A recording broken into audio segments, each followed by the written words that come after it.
الحمد لله رب العالمين، الصلاة والسلام على سيد المرسلين محمد وعلى آله وأصحابه أجمعين. بلان خوشكانی بەڕێز سڵاوی خۆی پەروەردگارتان لێبێت. پێمان باش بوو سەبارەت بە بابەتێکی گرنگ هەندێک لێدوان بدەین و ڕوونکردنەوە بدەین. ئەویش بریتیە لە فەڕی یەهود و نەسارا و هەروەها زایۆنەتی جیهانی بۆ دەستەبەرکردنی تەواوی ئەو ویست و ئارەزوو و خواسانەی کە هەیەە لە پشت پیلان و نەخشەکانیانەوە، یاخود ئەو ئامانجە گڵاوە و هەدەفە گڵاوانەی کە هەیەە سەبارەت بە کۆمەڵگە و ئەیانوێت بە هەموو شێوازێک هەرچی جۆمگەی گرنگی نێو کۆمەڵگەی مرۆڤایەتیە دەستی بەسەرا بگرن و هەروەها بۆ خۆیان سەرپەرشتیکەن و لەژێر فەرمان و هەڕەشە و هێز و توانای خۆیاندا کۆنتڕۆڵی بکەن و بە ئاسانی ئەو خەڵکەوا لێ بکەن، یاریان پێ بکەن و وەچی خوا پێی ناخۆش بێت لە نێو کۆمەڵگەدا بەرپای بکەن لە فەسادی و خراپەکاری و لە تاوان و زوڵم و ستەم هەتاوەکو دوایی، کە تەواوی ئەم پیلان و نەخشانەش لە نێو کۆمەڵگەیەکدا بۆیان ناچێتە سەر هەتاوەکو بێت و دەست بەسەر جومگە بەهێزەکانی ئەو کۆمەڵگەیەدا نەگرن، چی جومگەی لەسەر ئاستی تاک بێت یاخود کۆمەڵ ناو خێزان بێت، یاخود حیزب بێ، یا لایەن، یا سوڵتە، یا هێز، یا دەسەڵات، یاخود هۆز و تیرە و بنەماڵەکان و لەگەڵ ڕێکخراوەکاندا ئەو ڕێکخراوانەی کە بە ناوی ئەهلیەوە چ بە ناوی ڕێکخراوی حکومیەوە هەتاوەکو دوایی. جا ئەگەر تێبینیتان کردبێت زۆرێک لەو کەسانەی کە پلەپۆستی بەرزیان بەدەستەوەیە لەگەڵ ئەوەشدا یان ڕیز عەشرەتن، یان سەرۆکی خێڵ و هۆزەکانن، یاخود پلەیەکی سەربازیان هەیە، یان کۆمەڵێ خەڵکی زۆریان لە دەوری خۆیان خەڕ کردووە لە ژێر ناو دروشمی خەبات و شۆڕش و خزمەت و هەروەها بەرگری لە وڵات و گەل و نیشتیماندا ئەیەوێت ئامانج و هەدەفەکانی خۆی بەدی بهێنێ. و ئەگەر تەماشای کۆمەڵگەی کوردەواری بکەین، خەڵکانێکی زۆر بوونەتە قوربانی دەستی ئەو پیلانەی یەهود و نەسارا بە تایبەتی قەومی یەهود،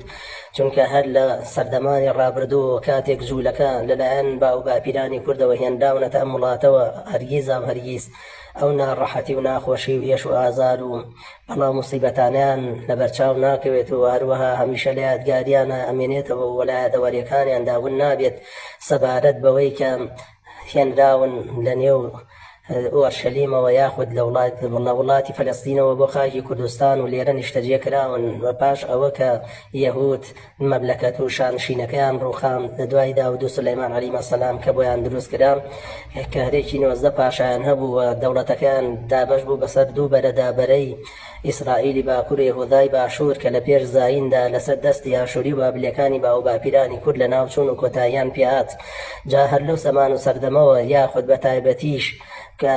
ئەو دەوڵەتیان لەناوچووی تر ئەو ڕق و کینەیە لە نێو دڵ و دەرونیان ناچەکەرەی کرد و وەکو وەسێت و ئاماژگاریەک بۆ نەوەکانیان بەربڵاویان کرد و هەروەها بەچیان هێشت هەتاوەکو هەرگیز لەبیریان نەچێت و ئەو تۆڵەیەش ڕۆژێک بێت لە کوردەکانی بکەنەوە و بە هەدەف و خەون و خەیاڵەکانی خۆشیان بگەن لە ژێر سایە و سێبەری فڕوفێڵەکانیاندا بە هاوکاری و بە دەستباری ئیبلیس و دەجال لەوە هەروەها شەیاطین کە ئێستا بە چاوی خۆتانەی بینن دەقەکانی قورئانی پیرۆز و ئاەتەکانی تەورات هانوت ئاتونەتە دیواتە لە سفری تەورات و لایەتەکانی قورئانی پیرۆزدا کە کاتێک ئاماژە کراوە بەم فەسادیان لە سەدا سەد توانیویانە قەدەری خوای پەروەردگار وەکو تاقیکردنەوەی بۆیان پێی بگەن و هەروەها دەسەڵات لە تەواوی سەرزەویە بگرنە دەست و هەرچی جومگەی بەهێز و بە قووەتی دەسەڵات و نێو کۆمەڵگەیە کۆنتڕۆڵی بکەن. ئەگەر تەماشاتان کردبێت یەهود بە هەموو هێز و توانایەکیانەوە هەوڵیان داوە بە هاوکاری نەسڕانیەکان لە ژێر چەندین دروشم و ناو و شیعاری جۆر بە جۆردا وڵاتی کوردەواریدا بەشکەن و هەروەها ئەم کۆمەڵگەیە لە نێو خۆشیاندا بکەنە دوژمن، هەر بەوەشەوە نەوەسن کە دوژمنانیان بهێننە سەر، کە لە کاتێکدا وڵاتی کوردەواری سەردەمانێک سنووری بە خاکی میسر و هەروەها یۆنان و لەم سەریش بەڕووس و لەوێەوە هەتاوە کۆگاتە هندستان و لە هندستانیشەوە بەو ئاراستەیەدا دێتەوە هەتاوەکو کەنداوی عەرەبی و وڵاتی حیجاز کە هەر ئەمانە سنووری ژێر دەسەڵاتی کوردەکان بوون. بەڵام بەداخ و ئاسەفێکی زۆرەوە کە یەهود هەستان بەوەی بە هاوکاری و دەستباری کۆشی فارسی و چەنەها دوژمنی نێوخۆی و دەرەکی ئەم دەوڵەتە بەهێز و بە قووەتەی وڵاتی کوردەواری بڕوخێن و هەرچی خوا پێی ناخۆش بێ بەم گەل و وڵات و نیشتیمانەی بکەن و مێژوو ئاسەوار و شوێنەوارەکانیان بشێوێنن. ئەو کتێب و پەرتوک و سەرچاوە گرنگ و پڕبایەخ و پڕزانیاری و معریفەتانەی کە لە نووسین و داهێنانی زانایانی وڵاتی کوردەواری بووە هەر هەمویان دزیون و لە نێو مەکتەب و کتێبخانەکان و لە نێو ماڵەکاندا چێ ئاسەوار و سەرچاوەیەکی گرنگ کە جێگای سەرسوورمان و تێڕامان بێت و هەروەها گرنگ و پڕبایەق بوو بێت ئەوان هەوڵیانداوە لە ڕیسی خوڕ و جاسوس و چڵکاوخۆرەکانی و کۆیلەکانیانەوە بەدەستی بهێنن بە هەر شێوەی لە شێوەکان یاخود ئەو خەڵکانە هەڵخەڵەتێنن ڕێکپارەی کەم و موچە هەروەها بیانەوێت بە هەر شکل و شێوازێک بێت ئەم شوێنەوار و ئاسوار و نازنام و مێژوەی کورد لە ناو بدەن بۆ ئەوەی دوو ڕۆژیکە ئەو شوێنەوارانەی کە هی باو باپیرانی خۆیان بۆ بڵێن ئەمانە بەڵگەی ڕەسمین بۆ ئەوەی کە سەلمێنەرن ئێمە گەلی ڕەسەنی ئەم وڵاتەین و کوردەکان داگیرکەر بوون هەروەکو لە سایت و لە ڕۆژنامەکان و هەروەها لە ماڵپەڕەکان و لە ڕاگەاندنەکاندا ئەیبینین لێرە و لەوێ زۆر جار کە کەسانێک ئەڵێن گوایە کوردەکان لە ئێران و لە قەوقازەوە هاتوون و وڵاتی ئێمەیان داگیر کردووە یاخود یەزیدێ شێتان پەرستە جوولەکەکان کە لە کاتێکدا هۆڵۆکۆستێکی ساختەیان بۆ ئەوانیش دروست کرد لە ژێر ناو و دروشمی ئەوەدا کە ئەمانە لەلایەن موسڵمانانەوە زوڵمیان دێکراوە بەڵام بە پێچەوانەوە خودی سەرانی داعش و هەروەها ئەوانەشی کە ئەم سیناریۆیان جێبەجێ کرد بە ڕەچەڵەکی یەهودی بوون و هەروەها نەسرانی بوون و دەستبار بە دەستباری و هاوکاری و ناتۆ و هەروەها وڵاتانی کوفری جیهانی لەگەڵ خۆفرۆشان و وەجاش و کۆیلە و خراپەکار و فاسید و مفسیدەکانی نێوخۆی ئەم وڵاتەدا توانیان ئەو سیناریۆیە جێبەجێ بکەن بۆ ئەوەی سەرنج و عەتف و سۆزی خەڵکانی جیهان بەلای یەزیدێ شەیتان پەرستە یەهودیەکاندا ڕابکێشن هەروەکو چۆن بە هەمان شێواز پێشتر جوولەکەکانی ئەوروپا کارێکیان کرد کە بە ناوی هۆڵۆکۆستەوە ئێستا لە هەموو جیهاندا سەرانە نادەن و خۆیان کردو بە کەڵەگا بەسەر زۆرێ لە مرۆڤایەتی و خەڵکانی کۆیلە و چڵکا و خۆر و هەروەها سەرشۆڕ و نەفام و نەزان و گێل و گەمژەوە جا پێویستە سەرانی ئەو خەڵکانەی کە ئاوا بەو شێوازن و خزمەتی پیلان و نەخشەکانی شایاطینەکەن لەلایەن خەڵکانی پاک و چاکەوە کۆتاییان پێبێن بێ دەروەکو خوای گەورە فەرمێ وقاتلوا ئەئیمەة الكفر إنهم لا أيمان لهم چونکە ئەوان هەرچی ئاەت و قورئان و حەدیثە بە تەواوەتی لە واقیعە هەستاون بە جێبەجێکردنیان بۆ مەبەست و مەرامی کوفرەکەی خۆیان قەدەری خوای پەروەردگار و مسلمانانیش و بە هیچ شێوازێک سود لە دینەکەیان نابێنن لە زۆر ناحیە و هەروەها لە زۆر بار و لە زۆر بابەتدا کە هەموو ئەمانە بوونەتە هۆکاری دواکەوتنی مسلمانان و هەروەها قەدەری خوان بە هێزبوونی سوڵتە و دەسەڵاتی دوژمنانی ئیسلام کە مسلمانان بەداخۆ سەفێکی زۆرەوە زۆرێکیان لەو پەڕی جەهالەتان و هەروەها هەشیانە دینەکەی فرۆشتووە و بە لە پێنا و بڕێک معاش و پارە و پول و سەرۆت و سامانی کەمە خۆی ڕادستی دوژمنانی ئەم دینە کردووە و دوژمنانی خۆی پەروەردگار بە ئارەزوی خۆیان چیان بێت پێکەن و وەکو کۆیلە و خزمەتکار و مەقاشی دەستیان بەکاری هێنن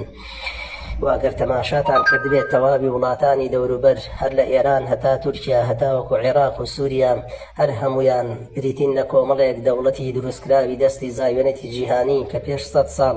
ئەم دەوڵەتانە دروستکران بۆ مەبەست و مەرامی ئەوەی کە زیاتر ختەفرەقە خەنێنێ و کۆمەڵگەی مسلمانانەوە و هەروەها مرۆڤایەتیشان پێشتر زۆرێکی لە ڕێگەی ئەم فەن و فنون و هونەران و تاکتیکانەی خۆیانەوە دەست بەسەراگرتووە کۆنتڕۆڵ کردووە واتە وڵاتانی ئەوروپاش تەنانەت پێش چەندین سەدا لەلایەن ئەم زایوێنیە شێتان پەرستە یەهودیانەوە یاخود نەسرانیانەوە کۆنتڕۆڵ کراوە و واجونگای بە قووەتی ئەو وڵاتانە سەیتەرەی بەسەردا کراوە هەتاوەکو هەرچی یەکیان ویست لەو ڕێگەیەوە جێبەجێ بکەن و خەڵکانی ئاسایی نەتوانن بەرەونگاریان ببنەوە و هەروەها شکست بە پیلان و نەخشە و ئامانجە گڵاوەکانیان بهێنن جا بە هەمان شێوازی شەهاتن وڵاتی کوردەواریان بەسەر چەندەها بەشە دابش کرد و هەروەها بە چەندەها ئاقار و بارودۆخی ناهەموارە بردیان و ناڕەحەتترین ژیانیان خستە بەردەستی ئەو خەڵکە و ئەو وەسێت و ئامۆژگاریانەی سەرکردە و کاربەدەستەکانی خۆیانیان جێبەجێ کرد کە لە پێشدا ئامۆژگاریان کردن و وەرەوە لە سەردەمانی ڕابردوودا ئەو نەخشە و پیلان و ئامانجانیان بۆدا ڕشتون کە ئەمان ئێستا هەڵساون بە جێبەجێکردنی. بۆ نمونە ساڵی 1868 کاتێک کە ویلیام گلادستۆنی سەرۆکوەزیرانی بەریتانیا هاتە سەر حکم، وتی پێویستە خوێناو بە کوردەکان هەڵبهێنرێتەوە، یاخود چەرچڵی سەرۆکوەزیرانی بەریتانی وتی پێویستە کورد و ئەفغانی کیمیاباران کرێن، لەبەر ئەوەی کە ئینگلیس خۆیان باشە زانن ئەم گەلە ڕەسەنەی وڵاتی کوردەواری لەگەڵ ئەفغانەکانە بریتین لە میدە ئەسڵ و ڕەسەنەکان، و هەروەها ئێستش وەکو پێشتر باسمان کرد ئەو ڕقوقین و حقدیان لەبیر نەچۆتەوە و لە نێو دڵ و دەرونیاندایە کاتێ بەرامبەر بەوەی با و باپیرانی کورد هەستاون بە ڕوخاندن و ڕماندنی دەوڵەت و دەسەڵاتی با و باپیرانی یەهود و نەسارا لە خاکی ئاورشەلیمە. لەبەرەوەیە کە ئەیانەوێت بە هەموو شێوازێک نێڵن کوردی و ئەفغانی و هەر کورد و ئەفغانی و هەروەها گەلانی ناوچەکە ئەوانەی کەسنەوە سەر میدە ئەسڵەکان هیچیان بە هیچ ببێت، لەبەرەوەی بە پێی پەڕاوی ئاسمانی لە سەفری حەزقیال هاتووە کە پاشای باکوور هێرشە باتە سەر پاشای باشوور و بەیت المەقدیس ئەگرێت و چەنگی ئەجوج و مەئجوج و دەجال ئەکات و هەروەها کوشتاری یەهودیەکان ئەکات کە مەبەستی لە پاشای باکوور بریتیە لە سەرکردەیەکی کوردی هەرێمی کوردستان باشووری کوردستان لە کاتێکدا لە سەردەمانی پێشین داواتە پێش زاین لە لای بەنی ئیسرائیل باکووری وڵاتەکەیان واتە شانشینەکەیان هەرێمی کوردستانی ئێستا بووە و هەتاوەکو ناوچەی پیرەمەگرونی سلێمانی بووە کە بە دەوڵەتی هەزەبانیش ماوەیەک ناسراو بووە، لە کاتێکدا وشەی عازەبانیش ئەوترێت لای مێژوونووسان کە هەر لە هەزەبانەوە وەرگیراوە. بەڵێ بەڕێزان و خۆشەویستان، مسلمانان پێویستە بەرچاوڕوون و ڕەوان و ڕۆشن بن و بزانن کە مێژوو نازنامەی خۆیان چییە و هەروەها بۆچی دوژمنان ئاوا بە هەموو هێز و توانایەکیانەوە دژایەتیانەکەن و شەو و ڕۆژ و جاسوسی و سێقوڕی بەسەر کوردانی ڕەسەنەوەکەن بە تایبەتی مسلمانەکانی وڵاتی کوردەواری، یاخود بۆچی ئەمانە ئەیانوێت بە هەموو هێز و توانایەکیانەوە ئەم گەلە نهێڵن و ئاسەوار و بوون و وجودیان لەسەر زەوی بسڕنەوە، یان نازنامە و مێژوەکەیان بشێوێنن و خۆیان بکەنە پاڵەوانی ساحەکە و گۆڕەپانەکە و هەرچیەک خوا پێی ناخۆشە بەم گەل و وڵات و نیشتیمان و خاکە پیرۆزکراوەی بکەن کە کاتێک خوای گەورە لە ئەسفارەکانی بەنی ئیسرائیلە ئاماژەی کردو و فەرموویەتی ئەو خاکەم پیرۆز کردووە لەگەڵ ڕۆحی پاشایانی میدیدا،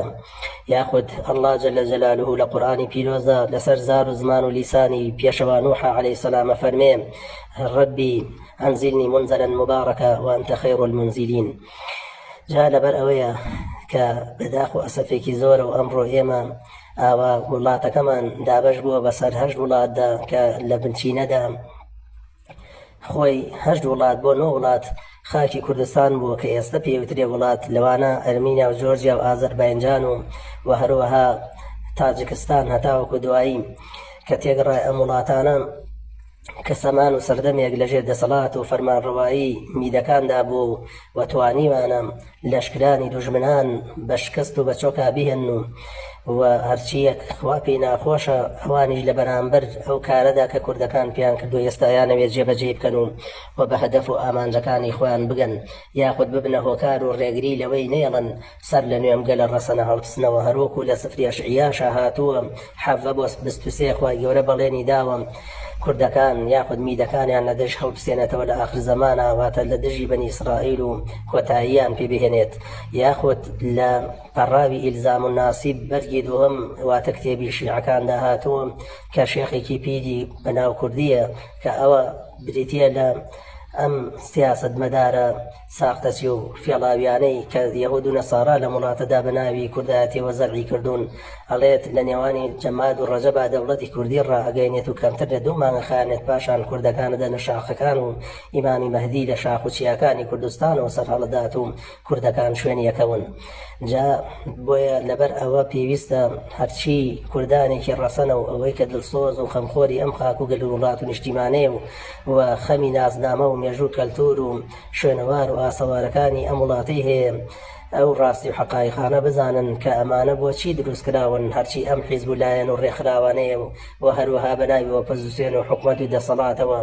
شەو ڕۆژ و لەیل و نەهار زوڵم و مستەمەکەن و هەرچی خوا پێی ناخۆشە لە نێو ئەم وڵاتەدا بەرپایەکەن و لە دژی ئەو گەل و وڵات و نیشتیمانە ئەنجامی ئەدەن.